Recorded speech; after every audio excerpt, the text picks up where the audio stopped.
Доброе утро, Якутия! На календаре 13 июля. Сегодня четверг. Просыпаемся и позитивно начинаем новый день вместе здесь на телеканале Якутия-24. В студии с вами я, Ксения Еремеева. И вот о чем мы сегодня поговорим с вами. Как правильно начать свое утро, чтобы прошел день продуктивно и, главное, без стресса. Что советуют психологи, узнаем из нашего сюжета, утреннего и бодрого сюжета. Все дело в шляпе, утверждают модницы. Как повседневность превратить в модную игру? Советы наших стилистов помогут вам добавить в ваш образ некую изюминку. Мы продолжаем знакомить вас с детьми, которым очень нужна семья. 13-летний Богдан, несмотря на свой юный возраст, очень серьезный, рассудительный и в планах у него стать военным. Национальный художественный музей Республики Саха-Якутия впервые в республике стал победителем грантового конкурса программы «Особый взгляд» благотворительного фонда Алишера Усанова «Искусство, наука и спорт». Об этом мы не только покажем и расскажем в ближайший час, а начнем, как всегда, со сведений о погоде на сегодняшний день. По данным Гидрометцентра, в 6 часов утра в центральных районах Якутии температура воздуха зафиксирована на отметке 14-17 градусов тепла. В заречной группе 18-20, в южных районах 14-15 градусов выше 0. В Вилюйской группе плюс 9, плюс 11, в Нижнеленских районах 9-14 градусов тепла, в западных районах 11-14, в Колымо-Индигирской группе улусов плюс 17, плюс 21 градус. В Янских районах от 12 до 18 градусов тепла, на северо-западе 5-7 со знаком плюс. В Якутске температура воздуха на 6 часов утра составила 17 градусов тепла.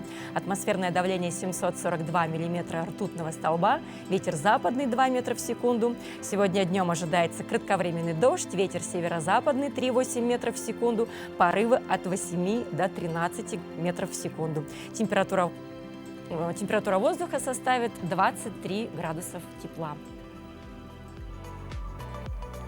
141 год назад, 13 июля 1882 года, в России начали работу первые телефонные станции.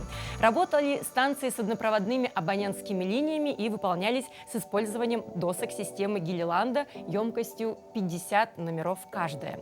На каждой станции работали одновременно несколько телефонисток, соединявших абонентов. Вследствие громких разговоров на станции царили шум и неразбериха, часто возникали ошибки в соединении. Позже устаревшие доски Гиллиланда были заменены на коммутаторы шкафного типа. Другие интересные факты в рубрике «Даты и события» прямо сейчас. 13 июля – Международный день головоломки. По народному календарю, если кукушка продолжала куковать после 12 июля Петрова дня, то это означало, что лето будет хорошим и долгим, а снег выпадет поздно. 13 июля 1837 года королева Виктория стала первым английским монархом, поселившимся в Букингемском дворце. 13 июля 1871 года в лондонском Хрустальном дворце прошла первая в мире выставка кошек. Для мероприятия разработали его концепцию и регламент, впервые определили стандарты пород, ввели градацию по окрасам и длине шерсти. В этот день в 1882 году начали работу первые в России телефонные станции. 13 июля 1923 года в Лос-Анджелесе на склоне горы появилась знаменитая надпись «Голливуд». Первоначально она была написана как «Голливуд-ленд», не имела никакого отношения к кино и означала рекламу нового жилого района, но сразу же стала привлекать к себе туристов. 13 июля 1930 года в Уругвае начался первый в истории чемпионат мира по футболу. Страна получила право на проведение турнира за счет победы своей сборной на Олимпийских играх 2 раза подряд. 13 июля 1798 года родилась Александра Романова, российская императрица, супруга Николая I. 13 июля 1894 года родился Исаак Бабель, советский писатель и драматург. В этот же день в 1923 году родился Михаил Пуговкин, советский и российский актер театра и кино, народный артист СССР. 13 июля 1928 года родился Валентин Пикуль, советский писатель. Именины в этот день празднуют Андрей, Варфоломей, Григорий, Дина, Иван, Матвей, Михаил, Петр, Степан, Тимофей, Фаддей, Филипп, Фома и Яков.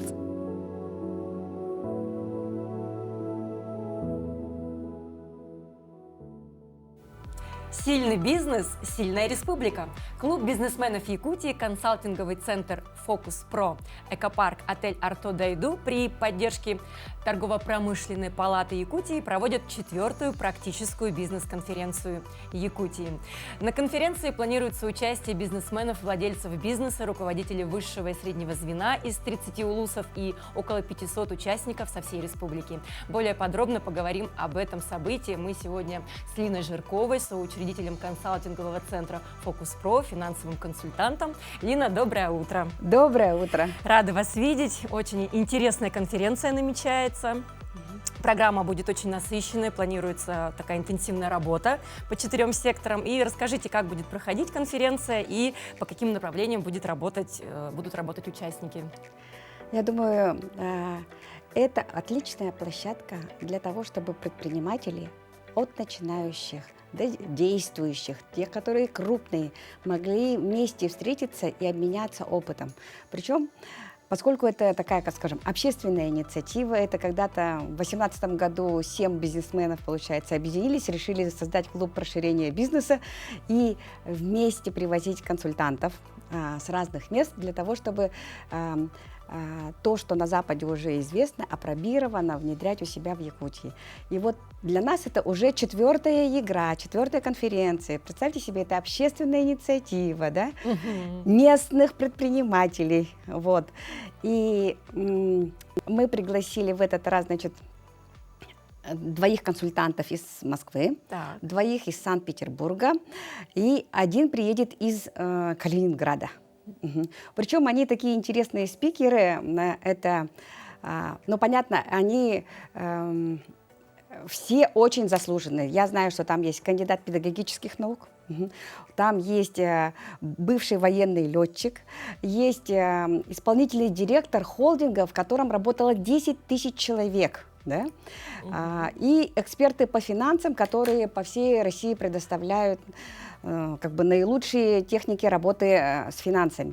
Так вот, 4 секции. Так, да. По каким направлениям? Для всех владельцев, будь то начинающие, будь то крупные, заслуженные, призаслуженные.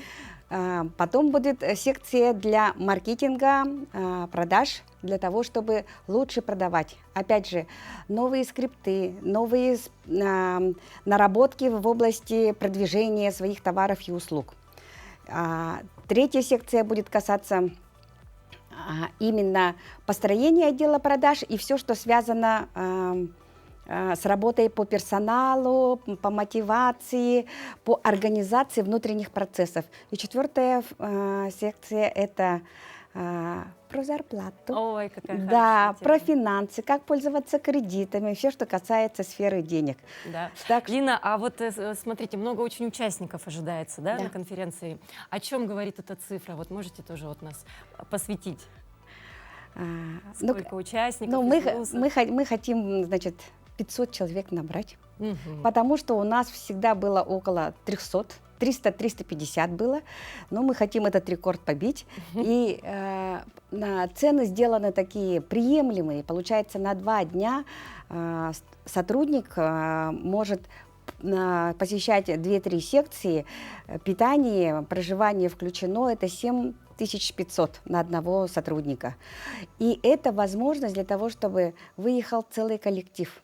Вот в прошлом году было соревнование между, я знаю, вот, между городскими и вилюйскими предпринимателями, кто больше привезет своей команды. А сколько вообще вот сейчас бизнесменов из улусов и вообще как развивается бизнес как раз-таки там?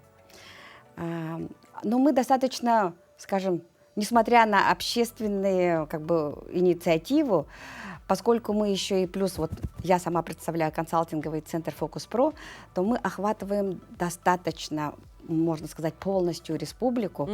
Например, назову такую цифру просто, что бесплатными вебинарами вот «Фокус Про» в прошлом году охватил 8000 человек. Какая цифра Да, серьезная. хорошо. Ну, мы над этим серьезно работаем. Да, молодцы. Да, и вот, и получается, к нам приезжают из северных районов, Вилюйская группа районов. Мы в этом году хотели очень, чтобы приехали сунтарцы, но посмотрим, приедут они или нет. Да. Ну и заречные районы, само собой. Мгм. И почему мы так рассчитываем на 500 человек? Потому что это как раз ставка на то, чтобы владельцы приезжали с коллективами. Мгм. У владельцев же на самом деле, ну вот гордое название владелец, но по факту ты там самый главный труженик в своей компании, да? И тебе все время приходится свой персонал Да, подбадривать. Лина, а вообще как вот бизнес в современном мире вот адаптируется под вот эти современные реалии? Знаете как? Каждый день нужно просто быть начеку. Мгм. Да, и каждый день можно узнать что-то новое, и это новое внедрить у себя. Поэтому эта площадка для чего была создана? Для того, чтобы местный бизнес обменивался своим опытом прямо здесь. Ну, я назвала тех, которые приезжают, такие спикеры, вот, как Евгения Галяева, Рашид Каримов, Дина Фролова, Игорь Мальцев, Александр Москаленко. Вот это, ну, они такие знаменитые, скажем, по всей России. Но у нас будет колоссальное количество, я думаю, вот в одном месте местных предпринимателей. Это известный блогер Мария Столярчик. Это владелец Небегинского хлебозавода, простите. Ага. Это исполнительный директор и совладелец ресторанного холдинга Скрипина, Бонами, ваш юрист. Мария Батровна Егорова, это тоже бизнес-наставник, достаточно известная в общепите, которая прямо как грибы, общепит растит в разных городах Якутии. Я знаю, что вот недавно в Мирном она открыла еще один общепит. Вот. Да. И я сама тоже как бы впервые буду выступать на этой площадке. Наконец-то удостоилась такой чести. Знаете почему? Не просто потому, что я такая умная или красивая, а просто пришлось поработать. В этом году я 2 месяца провела в Казахстане, в Алматы, и там одновременно открыла 3 отдела продаж. Видимо, поэтому заслужила. Видимо, заслужили, конечно, Лина. И вот сейчас как вот вообще живет, продвигается бизнес, Ага. адаптация? И как смотрите, проходит? у нас получается, когда здесь и сейчас так много бизнесов, любой, который приедет на эту конференцию, он может вот так вот тет-а-тет с кем-то Да. поговорить, задать ему точечный вопрос. И иногда вот такой бесплатный совет, он может стоить миллионы рублей, потому что... Да, Лина, это очень интересно. Мы желаем вам большого успеха. Пусть все сложится так, как вы наметили. Пусть много Да, нового 500 человек. позитивного принесет эта конференция. Но в продолжении нашего эфира мы передаем слово нашим коллегам из новостного отдела. Оставайтесь с нами.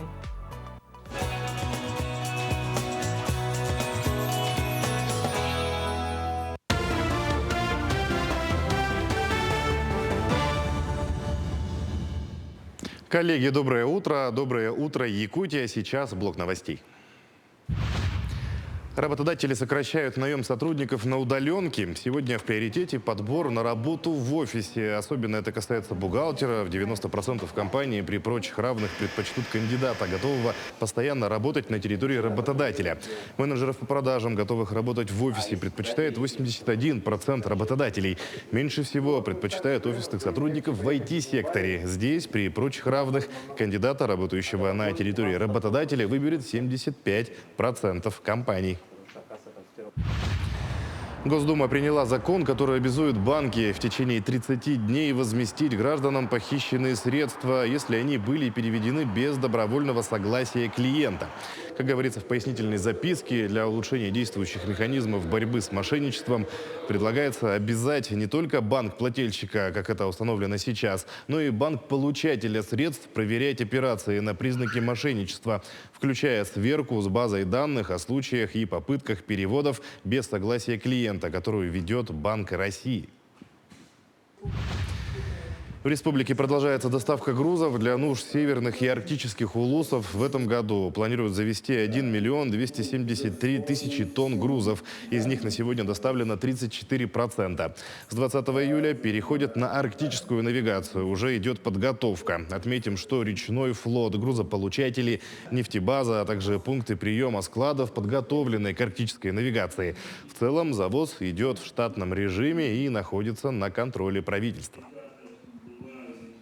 По Арктике на сегодняшний день начата депонационная перевозка грузов. Это по реке Колыма, это перевозка основных грузов. Это уголь, нефтепродукты, светлые нефтепродукты. Также у нас, конечно же, наблюдаются погодные условия по низким уровням воды по реке Яна. На сегодняшний день мы наблюдаем отставание, но с открытием навигации и судоходной обстановки мы принимаем все необходимые меры для доставки минимальных объемов грузов. С прошлого года в Нюрбинском районе участникам спецоперации и их семьям оказывают поддержку и помощь. Целый год волонтеры, не покладая рук, шьют вещи первой необходимости, маскировочные костюмы, сидушки и аптечки. Ну а в летнее время особенно важно правильно подобрать ткань. Без перерыва и выходных на протяжении 10 месяцев шьют вещи волонтеры швейного цеха. Помощь им оказывает мэрия и неравнодушные жители района. Мы начали последние месяцы начали костюмы шить с замком и без замка. Которые парни приезжают, некоторые говорят, жарко, с замком надо, некоторые говорят, замок до первого дождя, потом это уже уходит. Костюмом панамки шили на якутский лад. У нас пятиглазие якутский оберег. Села Бердигистяк в Горном районе на круглом столе обсудили изготовление национального напитка «Кумыс». В павильоне сквера Эйе с местными табунщиками встретились Марк Лиханов из Хангаласского района, кандидат сельскохозяйственных наук Константин Степанов, а также лучшие табунщики Горного района Серафим Григорьев и Валерий Федоров. Они поделились своим опытом в изготовлении кумыса. Это самое полезное заключается в том, что кобылье молоко, она равноценна женскому молоку, то есть материнскому молоку. Материнское молоко считается золотым стандартом, да? Поэтому мы говорим, что кобылье молоко, она похожа. В чем сходство? Сходство кобыльего и материнского молока в том, что белковый состав, она является глобулиновая. Да? Если коровье молоко в основном казеиновое, тут глобулиновое, тут содержатся натуральные сахара, как лактоза.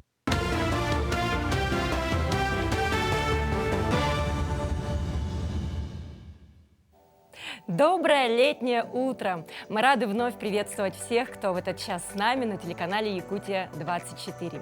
Утро – это особенное время, которое важно провести с пользой для себя, ведь от настроя будет зависеть весь предстоящий день. Можно почитать что-то приятное, можно провести 15 минут в медитации, медленно насладиться вкусным завтраком, ну или поваляться несколько минуточек в постели. Психологи советуют: замедляйтесь, когда все ускоряются. Худшее с точки зрения психологии – это начать утро с проверки почты или просмотра ленты социальных сетей. Потратив на это всего 10 утренних минут, вы предварительно настроите ваш мозг на реактивность, а не проактивность. Об этом в нашем следующем сюжете.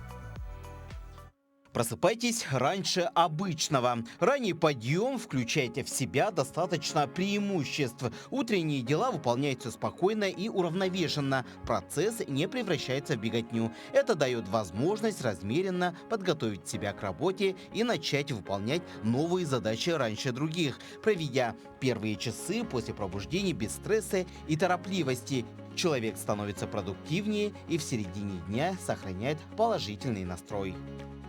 Улыбайтесь и думайте о хорошем. Чтобы правильно начинать день, постарайтесь улыбнуться сразу же, как проснетесь. Ученые подтверждают, что улыбка как при пробуждении, так и днем стимулирует выработку эндорфина, дофамина и серотонина, веществ, ответственных за хорошее настроение. Это способствует укреплению иммунной системы.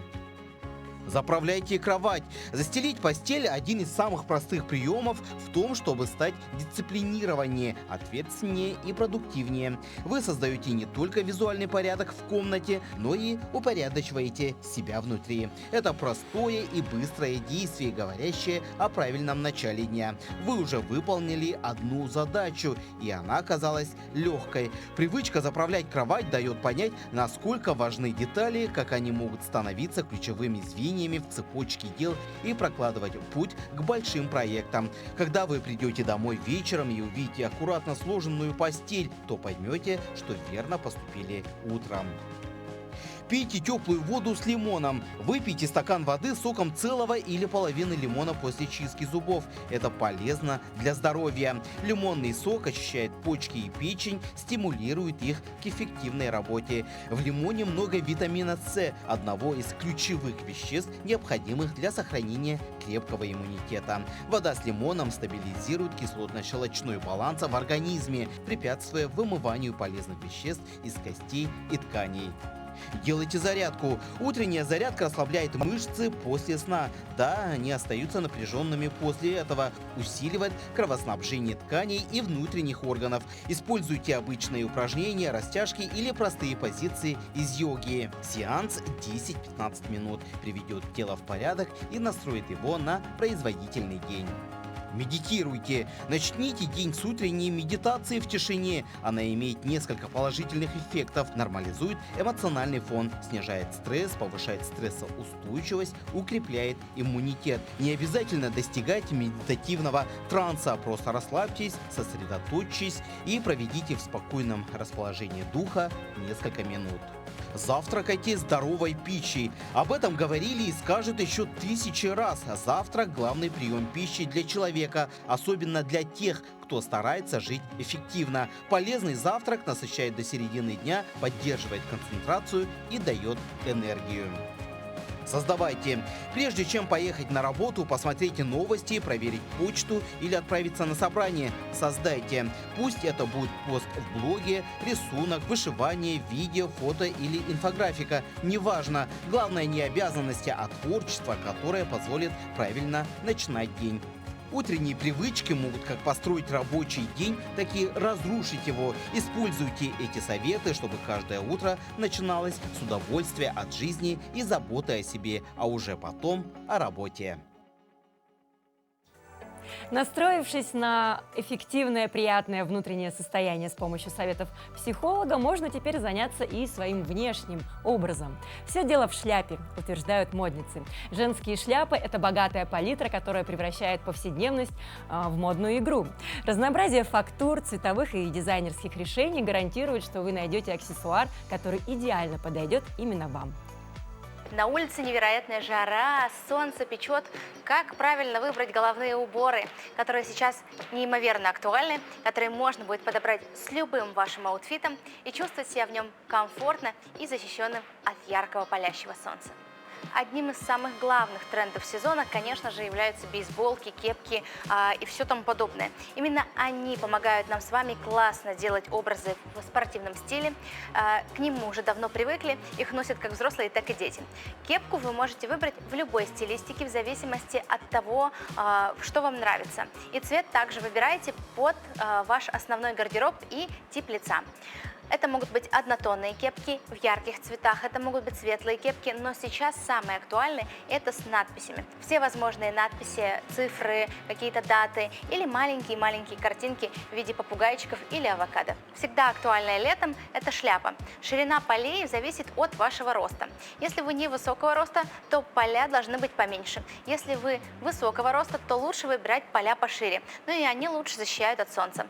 Также хорошо подбирать шляпу по оттенку. Бывают более светлые, более темные, но при этом они все являются бежевыми. Поэтому выбирайте ту, которая вам комфортнее и которая не сливается с цветом вашего лица.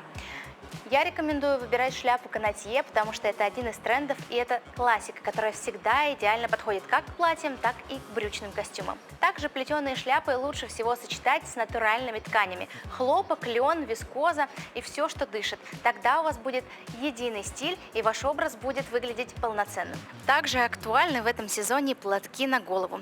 Рекомендую выбирать размер 90 на 90, он идеально подойдет для того, чтобы завязать бандану. Именно такой головной убор вы можете сочетать с более женственными и изящными образами. На модных подиумах появились плетеные козырьки. Именно их стоит также внедрять в свой гардероб. Они трансформировались по стилистике. Одно время были в тренде прозрачные, потом спортивные, сейчас плетеные. Такие немножко в стиле Прованс. Их также хорошо можно будет сочетать с платьями в цветок. Замечательно будут смотреться в стиле бохо или, возможно, в этнической стилистике. Идеальные для того, чтобы сочетать даже с холодаем. Также всегда есть классический вариант шляпы, который идеально подходит как мужчинам, так и женщинам. Такая шляпа является классической и идеально смотрится с брючными костюмами и серьезными образами. Но летом вы можете носить ее даже с белой футболкой, короткими джинсовыми шортами, и никто вам не запретит. Именно такие образы будут являться стильными в этом сезоне. Помните, что летом головной убор очень важен. Он олицетворяет вас, потому что это является вашей визитной карточкой. Поэтому выбирайте то, что точно подходит вашему стилю и вашему настроению. И снова хорошие новости и события в продолжении нашего утреннего эфира.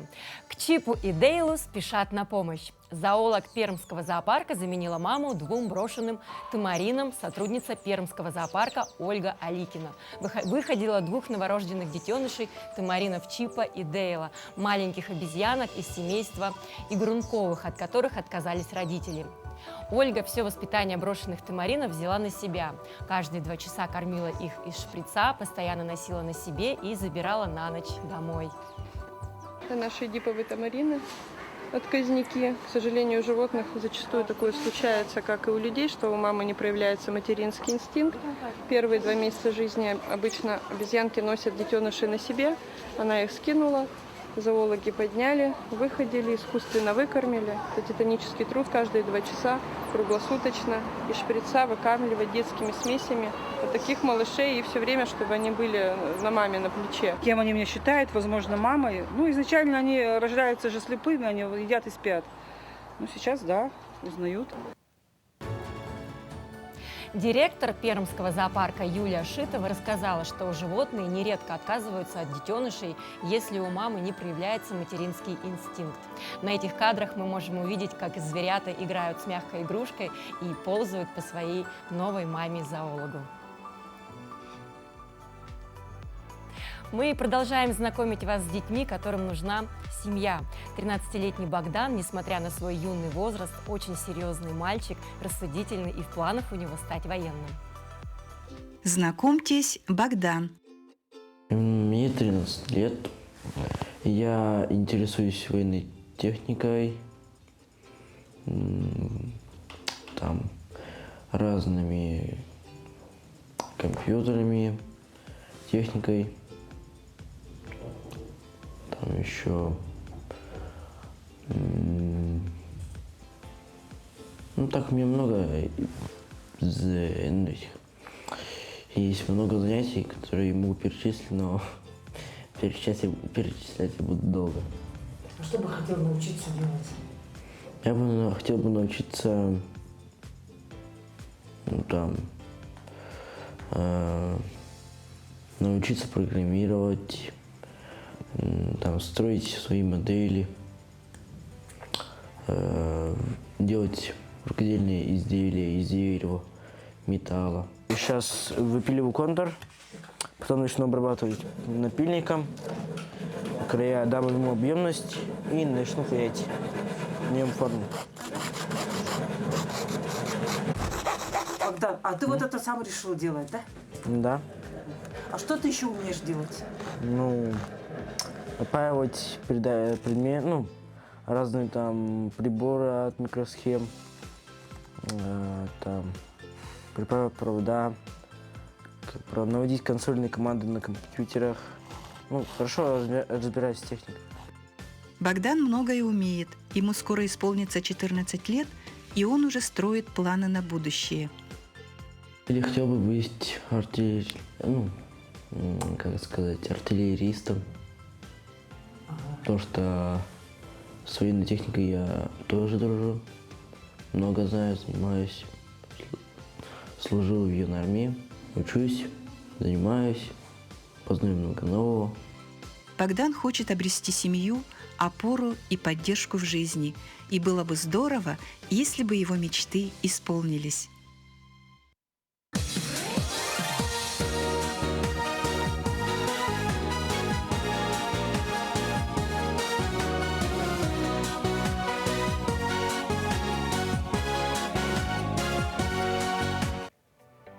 Узбекский Джимми Нейтрон, 16-летний изобретатель из узбекской Бухары Шахсот Эркинов, собрал свой электромобиль. Электромобиль Шахсот предназначен для туристических зон и на полной зарядке может разгоняться до 50 километров в час. Юный изобретатель собрал его аккумулятором, а также 4 12-вольтовыми солнечными батареями. Все дети мечтают о своем собственном автомобиле. И я тогда начал путь к этой мечте. Я захотел сделать ретро-автомобиль. Дизайн нашел в интернете. Я собрал этот дизайн из нескольких машин. Я стараюсь во всем ему помогать и поддерживать, чтобы ему было легче создавать свои работы. Я заказал из Китая 3D-принтер, микроскоп, различные инструменты. В нынешнее время для детей больше возможностей, чем было в моем детстве. Свои изобретения мальчик создает из подручных средств вместе с отцом Рустамом Шукуровым. Сейчас Шахсот работает над новыми техническими открытиями, а также планирует модернизировать электромобиль и наладить серийное производство собственной марки.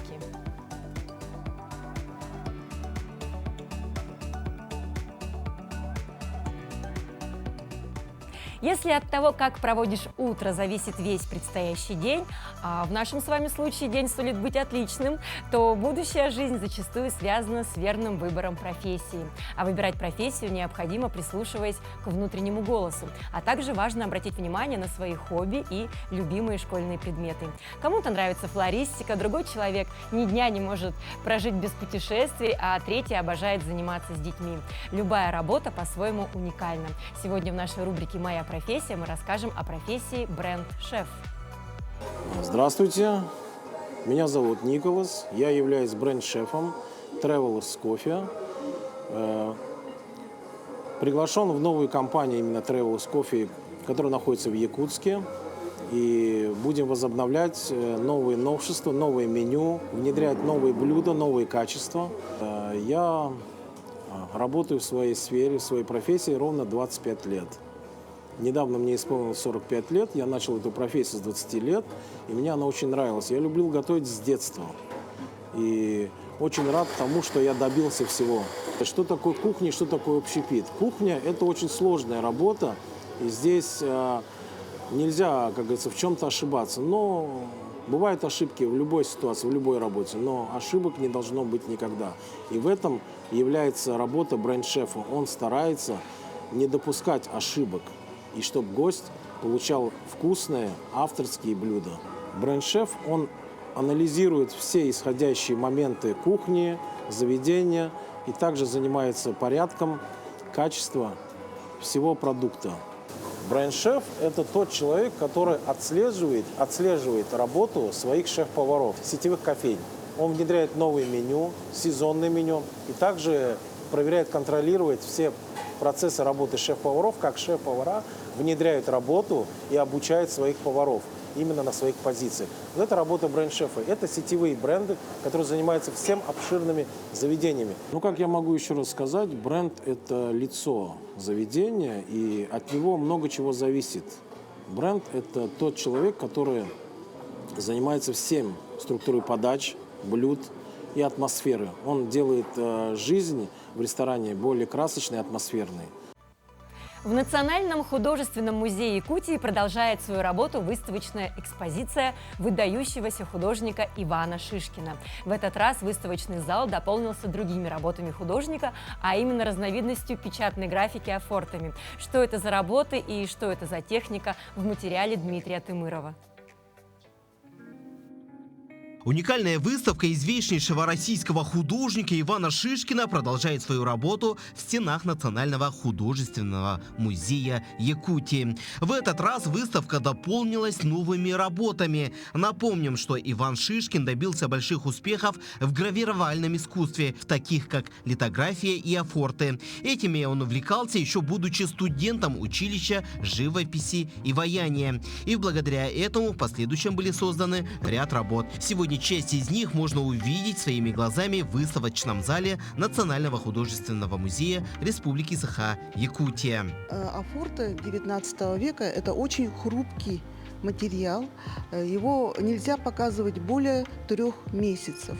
Поэтому шла договоренность с Музеем изобразительного искусства Татарстана, что мы привозим всего 50 афортов, показываем первые 3 месяца 25 произведений, и потом происходит смена.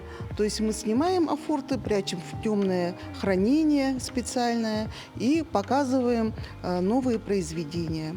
Поэтому даже тем, кто успел посетить выставку Ивана Шишкина, мы рекомендуем прийти и посмотреть это уникальное наследие художника. Если подробнее рассказать об этой технике, то афорт – это вид гравюры на металле, в котором углубленные элементы печатной формы создаются путем травления металла кислотами. Известен с начала 16 века. До этого времени линии изображения на металлической пластине гравировались резцами. Техника афорт менее трудоемка. Но мы все знаем, что Иван Шишкин был живописцем. И в то время, как вы понимаете, не было таких технологий, как офсетная печать, да, чтобы показать цвет. Поэтому художники, уже, я не знаю, с давних времен занимались гравированием металла и также афорта. Афорт – это техника, которая очень сложная по изготовлению. Она травится с помощью кислоты. Азотной кислоты, лимонной, в наше время тоже разными техниками. И художник процарапывает металл специально защищенным лаком. Доску полируют до зеркального блеска, медь или металл. До зеркального блеска полируют, потом покрывают, условно, битумным лаком, а потом иголкой процарапывают каждую линию. И потом кладут ее в кислоту. Кислота, она в районе именно этой царапины, она протравливает металл вглубь. И если это осознать и понять, то вы увидите, насколько сложная эта работа, да, потому что здесь есть определенная техника, такое перекрестие линий, да, такая штриховка. Это как раз добивается тем, что чем дольше металл лежит в кислоте, тем шире линия становится, и тем глубже протравливается, и тем темнее рисунок. Поэтому художник должен быть, не просто талантливым рисовальщиком, каким-то, а еще и очень дисциплинированным таким технарем. Афорты Ивана Шишкина представляют большой интерес, так как дают наглядное понятие о разнообразных приемах афорта, игры линий и теней в черно-белом цвете. Художник не только печатал листы, но и варьировал их до бесконечности. Рисовал на доске краской, клал новые тени, делал другие пятна, звезды, лунные блики и прочее. Поэтому, если вы интересуетесь работами великих и выдающихся художников, работы которых сегодня стоят по несколько миллионов рублей, искусство, которое ценят по всему миру, то вам стоит непременно посетить эту выставку. Не тяните, осталось совсем мало времени. Прикоснитесь к искусству уже сегодня. Дмитрий Тымыров, Иван Сорокоумов, Якутск. Национальный художественный музей Республики Саха-Якутия впервые в республике стал победителем грантового конкурса программы «Особый взгляд» благотворительного фонда Алишера Усманова «Искусство, наука и спорт», учрежденного в поддержку муниципальных и региональных музеев, а именно музейных проектов, способствующих социокультурной адаптации незрячих и слабовидящих людей. Завтра, 14 июля, состоится презентация тактильных макетов музейных предметов, изготовленных в рамках программы «Особый взгляд».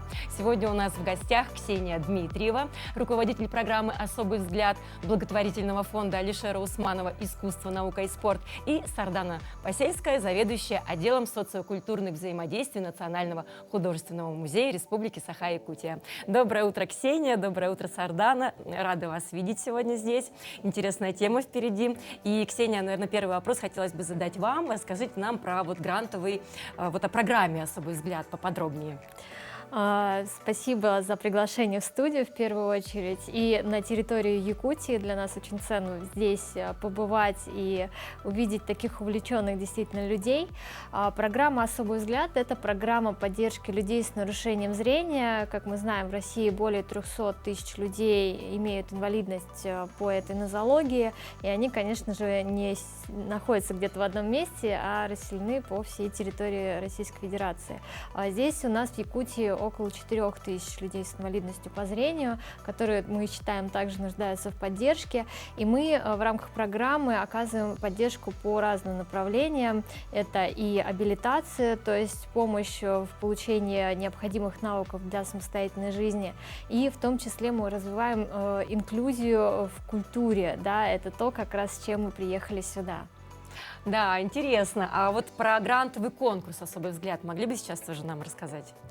Да, если мы с вами придем в музей и закроем глаза, и я думаю, нам будет мало что понятно. И для того, чтобы представить, как незрячий человек воспринимает визуальное искусство, мы обращаемся к таким технологиям, как тифлокомментирование, это лаконичное описание предмета, пространства или действия, непонятные незрячим без специальных словесных пояснений, и тактильные модели.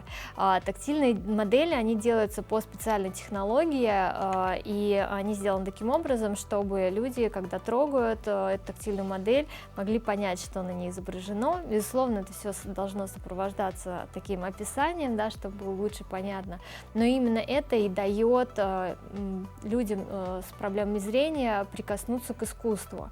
И так как в России существует, во-первых, наша страна придерживается Конвенции о правах инвалидов, да, равенстве доступа ко всем, в том числе и культурным ценностям. Во-вторых, у нас есть приказ Министерства культуры 2803, который обязывает музеи делать адаптацию своих экспозиций. Тем не менее, часто в бюджете этих музеев не заложено вообще денег на создание этих тактильных моделей. А они стоят не так дешево, то есть около 200 тысяч рублей одна тактильная модель. И для того, чтобы музеям вообще это было по силам, наш фонд, он как раз организовал такой грантовый конкурс. Огромное количество музеев на место. Для нас, конечно, пример музея художественного такой, они действительно рвались за победой, потому что участвуют не первый раз, во-первых, и около 100 музеев поучаствовали в конкурсе, только 15 получат тактильные модели в этом году. Но конкурс ежегодный, ждите осени, другие музеи могут к нам обратиться. Да, Сардана, расскажите про опыт участия в данном конкурсе и с макетами каких произведений искусства из фондов музея смогут люди с нарушениями зрения ознакомиться. Национальный художественный музей Республики Саха-Якутия обладает уникальной коллекцией изобразительного искусства Якутии, что составляет 70% всего собрания. И отобраны наиболее востребованные живописные графические произведения из постоянной экспозиции. Это картины «Витязь невесты» Петра Романова, «Голубая Лена» Виктора Петрова, «Мечта» Андрея Чикачева, «Якутский натюрморт с весами» Марианны Лукиной и одно графическое произведение «Асоха» из серии «Национальный праздник Эсэх» Владимира Карамзина. Все 5 тактильных макетов будут доступны в рамках постоянной экспозиции. И завтра у нас намечается презентация с участием посетителей слабовидящих и незрячих. Да, Ксения, вот вам вопрос. В этом году ведь впервые победители участвовали в образовательной программе, разработанной партнерами, да, грантового конкурса ЯКОМ России. Вот интересно было бы об этом узнать. Расскажите нам поподробнее. Да, в рамках своей работы мы столкнулись с тем, что даже получив тактильную модель, музей не всегда понимает, что с этим делать, что нужно сделать вот те самые тифлокомментарии, адаптировать экскурсии, как работать, в принципе, с этой целевой аудиторией. И еще несколько лет назад назад мы выпустили с ИКОМ России такое методическое пособие для музеев, именно незрячие люди в музее, да, то есть именно для этой целевой аудитории, даже слабовидящих мы здесь не берем, там идет речь обо всем, от адаптации сайта в рамках невизуальной доступности до поведения сотрудников с этими людьми. Например, не все музеи знают, что человек с собакой-проводником, его обязаны пустить, потому что собака-проводник — это техническое средство реабилитации, и все такие общественные учреждения по закону они обязаны пускать. И вот для того, чтобы все вот эти нюансы музей мог узнать, у нас такая проходит образовательная программа. По факту музей, точнее ИКОМ, сопровождает музей на этапе подготовки, и я думаю, будет мониторить и следить, что будет дальше, и всегда такую методическую поддержку оказывает. Да, Сардана, какие планы вообще в будущем у музея по социокультурной вот реабилитации людей с ограниченными возможностями здоровья? Ну, наш музей ведет плодотворную систематическую работу по социализации и творческой реабилитации инвалидов, в том числе детей-инвалидов. И у нас в музее существует социокультурный проект «Музей для всех», который включает различные программы. И мы сотрудничаем с различными организациями, библиотекой для слепых, коррекционными школами. И в течение календарного года мы проводим интересные арт-терапевтические, интегрированные занятия, арт-практикумы, экскурсии. И вот, как Ксения отметила, в рамках образовательной программы этого грантового конкурса мы разработали совместно с сотрудниками, тифлокомментаторами библиотеки для слепых инклюзивную экскурсию. И завтра у нас состоится первый опыт проведения этой экскурсии. И тифлокомментирование — это краткое описание любого предмета, пространства или действия, непонятное незрячему человеку без специального словесного описания. Поэтому для нас это очень важный опыт, текст обзорной экскурсии или тематической экскурсии, например. Да? Мы с помощью этих специалистов можем адаптировать для незрячих и слабовидящих людей, так как культурное достояние, оно должно быть доступно для всех категорий граждан. И это огромное счастье, я считаю, что жители Якутска, незрячие, также могут прикоснуться к великому искусству. И вообще спасибо вам за то, что пришли, рассказали, очень познавательная информация. Мы желаем вам успехов вам в этом благородном деле. Это действительно очень важно, думаю, для всей нашей страны. Ну а мы продолжаем наш утренний эфир, и далее слово нашим коллегам из новостного отдела. Оставайтесь с нами.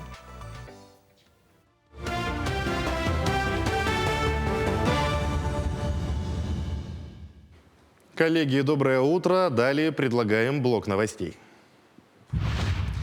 Летние каникулы детей должны быть не только полезными, интересными, но и безопасными. Именно такая задача стоит при проведении профилактических рейдов.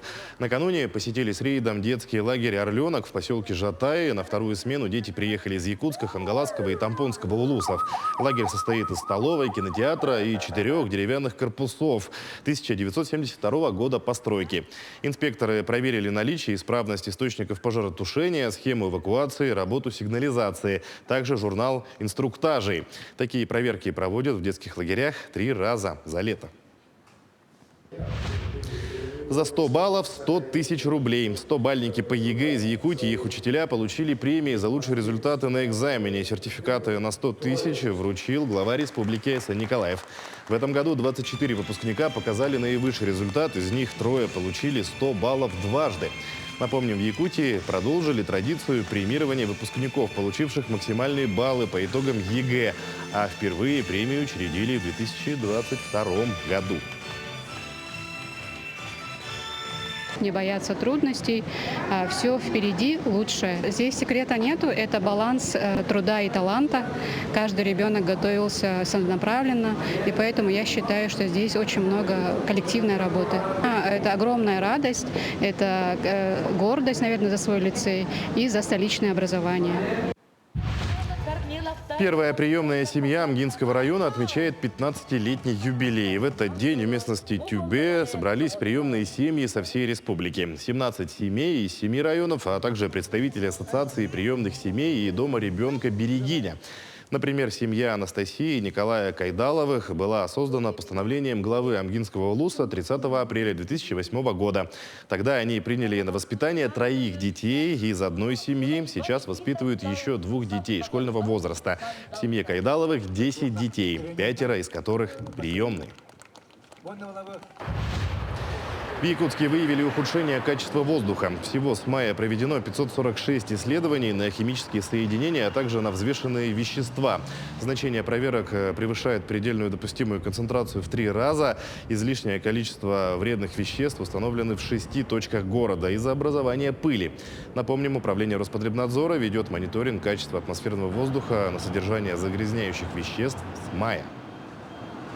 Установили превышение предельно допустимой концентрации загрязняющих веществ в 6 точках.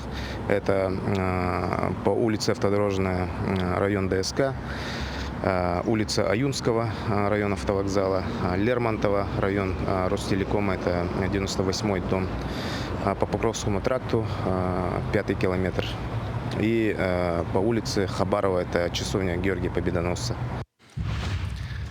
Также в столице начались масштабные раскопки общей площадью 2000 квадратных метров. В прошлом году выяснилось, что на земельном участке, отведенном под строительство, находится объект археологического наследия, культурный слой исторической части Якутска 17 и начала 20 веков. Проводят раскопки на месте старой центральной бани, где в будущем начнут строить гостиничный комплекс. Основные работы стартовали в июле, но в связи с холодным климатом завершить раскопки планируют уже к концу сентября. Историческая часть города Якутска, одного из древнейших городов нашей страны. Он старше даже, чем Санкт-Петербург, поэтому он представляет достаточно высокий интерес для нас. Основные работы мы провели в июле, но также проводили работы в середине июня. Работать мы планируем до конца сентября, и сроки достаточно сжатые. Условия такие, что у нас климат достаточно суровый. К текущему часу это все новости. Всего доброго и удачного дня.